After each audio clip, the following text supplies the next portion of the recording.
একসময় এই জুটি বাংলার দর্শককে একাধিক সুপারহিট ছবি উপহার দিয়েছে।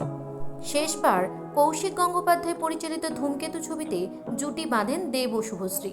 রানা সরকার প্রযোজিত এই ছবির শুটিং হয় 2016 সালে, কিন্তু বিভিন্ন কারণে সেই ছবি মুক্তি পায়নি।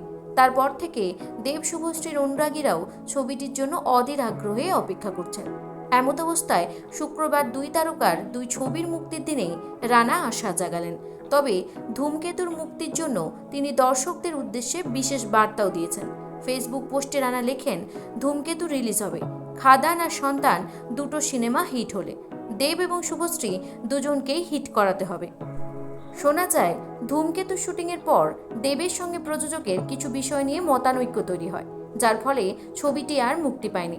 পাশাপাশি ছবির স্যাটেলাইট স্বত্ব বিক্রি হলেও ছবি মুক্তি না পাওয়ার কারণে তা নিয়ে বেশ জটিলতা তৈরি হয়, যা এখনও মেটেনি।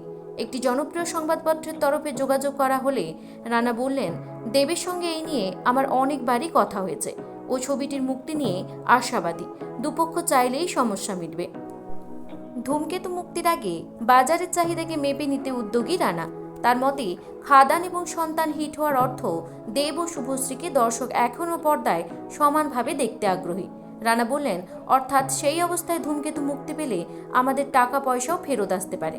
কিন্তু 8 বছর দীর্ঘ সময়। এই দীর্ঘ বিরতির পর বর্তমান সময়ে ধূমকেতু দর্শকদের কাছে কতটা প্রাসঙ্গিক? রানার যুক্তি, দেব এবং শুভশ্রী সুপারস্টার, এখনও তাদের ছবি হিট হয়। কৌশিক গঙ্গোপাধ্যায়ের ছবিও হিট হয়। অনুপম রায়ের গানও এখনও জনপ্রিয়। তাই আমার বিশ্বাস, ছবিটি মুক্তি পেলে দর্শক খুঁজে নেবে।